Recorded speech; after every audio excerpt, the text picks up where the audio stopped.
A high-profile ex-WWE name joins AEW. Plus, was Hangman Page injured on Dynamite last night? And a new gimmick match has been announced for AEW Revolution. It is all in the Cultaholic wrestling news right now. A new name behind the scenes at AEW has been described by some people as a masterstroke for them. What's going on, Andrew? So, as announced by Sports Illustrated, AEW have signed ex-WWE creative team member Jennifer Pepperman.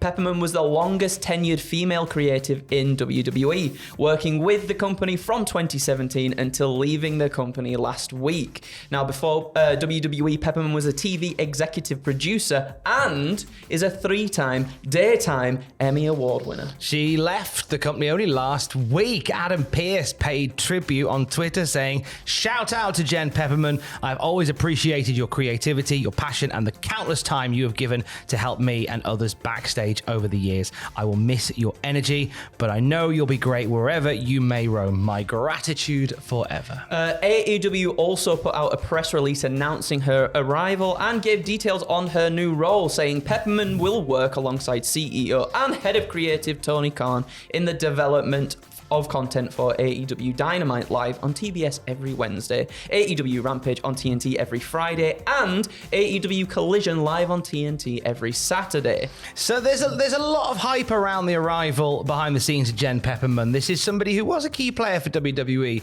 for many, many years, and it's an interesting move, and it seems to have happened very suddenly. As we say, she was in WWE last week, and now she is signed with AEW, and apparently Dave Meltzer believes this signing could hint at another signing, because he says those in WWE believed that she was AEW bound, to quote Dave Meltzer, because she's very close with Mercedes Monae.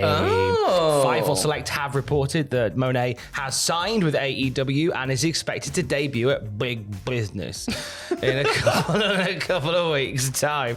So possibly bringing somebody in from the creative side who has worked with Mercedes Monae in her previous guise as Sasha Banks is a great way to start. They know each other inside out. That's not a bad shout. Yeah, that was my thought as well. Sort of, make the biggest impact you possibly could by having someone there, as you just said there, knows her inside out, to make just the biggest statement, not bank statement, however, Monae statement, that could possibly be done for her in the company, for sure. Meanwhile, on Dynamite last night, there is some concern for part of the main event for Revolution, that being Hangman Page. What's happened, Andrew? Yeah, so during a tag match, Hangman Page countered a muscle buster from Samoa Joe, but as he landed out of it, he seemed to land a little bit awkwardly.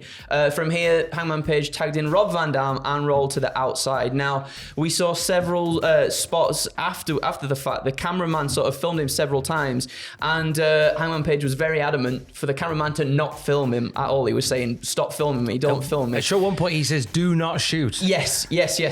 And Page is obviously, it comes at a strange time, because obviously Page is scheduled to face Samoa Joe and Swerve Strickland for the AEW World title at Revolution next weekend too. A potentially unfortunate time as well. There was some, obviously, people feign injury and stuff on the outside of the ring all the time, but it was the fact that Page was holding his ankle whilst asking the cameraman to not film him, which has brought a lot of concern from people. He did land rather gingerly on the counter to that muscle buster as well.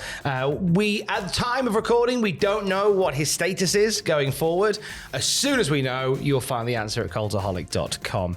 Another injury scare last night. This was during the match with Deonna Purrazzo and Madison Rain. At one point, Deonna seems to go for an STO, and Rain ends up landing right on the top of her head.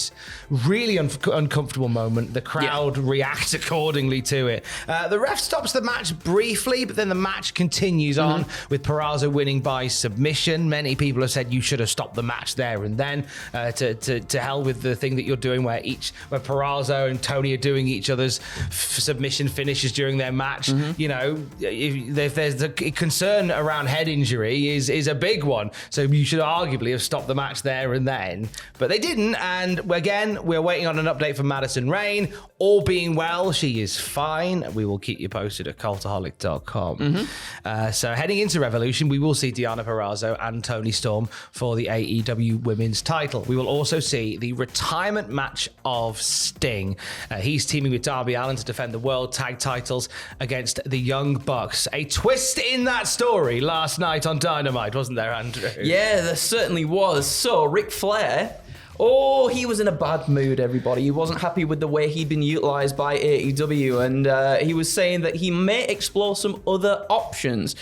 We then actually saw Ric Flair knocking on the door, and a door that was answered by Matthew and Nicholas Jackson, the Young Bucks. AEW Insider Brandon Cutler said, according to his sources, Ric Flair had a big grin on his face after meeting with the Young Bucks. Brandon Cutler's always got those juicy insights, hasn't he? Does. Are we getting... this seems too on the nose for me, sir. Yeah. Obviously, because everyone's going, Flair's going to turn on Sting. Yep. It's as is tradition in his final match. This feels too on the nose for a Flair heel turn. I feel like Flair's going to turn on the Bucks. Oh, okay. I don't know. It's too on the nose. It is very on the nose. Rudolph. I was kind of thinking, like, how do we justify this? What really happens? Does Sting's final match actually not end up being his final match? Do you remember when Sting's when it was announced that Sting and Darby were going after the tag team championships, and then I believe Sting was like, "I'm all in." What if it carries over to All In, then becomes Sting's final retirement match? So this much hyped retirement match of Sting isn't the retirement match of Sting? Maybe, yeah, I don't know. Oh, maybe that's a bad move though. If you hype it up to be Sting's final, that's potentially. I mean, I say that, but how many times have Kiss done a farewell tour? Yeah, I mean, you make a good point. How many times, God rest his soul, did Terry Funk retire? Yeah. It wouldn't be out of the realms of possibility for Sting to retire and then come back for one more match at Wembley. It would not be, and maybe Flair gets involved in that way. Also, last night it was confirmed that following getting attacked last week, Adam Copeland has not been cleared for Revolution. So instead, Christian Cage will defend the AEW TNT title against Daniel Garcia. Woo! Good opportunity for Daniel Garcia. I think he might do it. I feel like Adam Do you reckon? I feel like Adam Copeland might come in and cost Christian Cage the match. What if Adam Copeland comes in and costs Daniel Garcia the No, match? we're not having that. We're not having that now. That would be very, very... It would be very juicy. But I feel like Daniel Garcia is ready and primed for a nice old TNT title run. That's nice, that. I thought it was something even juicier. Go on. A brand new gimmick match for Revolution. Oh my goodness gracious juicy. me. It certainly is. So last night on Dynamite, right, Wardlow, like Flair, went absolutely off his rocker about not being used in AEW. Great storyline, lads. Oh. Everyone's going, I'm not being used enough. Oh my God. Not He put everyone. himself over saying he beat MJF and Samoa Joe, and also said he beat CM Punk so badly that his body is still breaking down. It was genuinely a tremendous segment from Wardlow. And then from there, it was announced that Wardlow would be competing in the first ever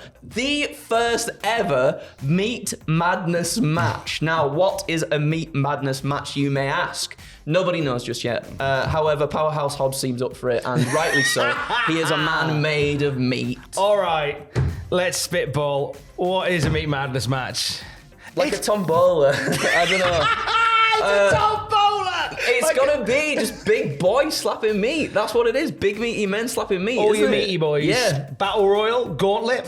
Maybe a gauntlet. Gauntlet Yeah. would be quite fun, I think. Actually, and maybe we have a meat tombola. Yes. To determine which piece of meat comes out the like cooker that. next. Absolutely, yeah. Like the Royal Rumble balls, but like instead the names are seared into the meat. Quite like that. That's good. Ross and I have spoken on a couple of videos about the concept of a meat planet division in WWE. Meat To quote planet. Wade Barrett, meat like that. planet. So the Meat Madness match, I think we're going to see Wardlow. I think we're going to see Hobbs. I think we're going to see Cage. Yes. Luchasaurus, perhaps. If he's well, Keith Lee, but I don't know what his Oh. status currently is. If That we're would be talking good. about a Meat Madness match, there are other meaty boys that we have no doubt forgotten. But chuck them all. Chuck them all in there. Chuck Go them on. all in. Meat Madness at AEW Revolution. That's next weekend. weekend. This weekend, though, it is Elimination Chamber. You can check out right now 9 pitches for Elimination Chamber on the YouTube channel. Predictions later today with Adam and Andrew. And you guys are going to be watching it on Saturday morning. We will be. We'll be watching it Saturday morning. It's 9 a.m. for the pre-show for us here in the United Kingdom. So that's 8, 7, 6, 4 a.m. in America. There you go. So get your brews ready, get your cereals ready, get your waffles ready, whatever you're having for breakfast, and we'll all watch it together.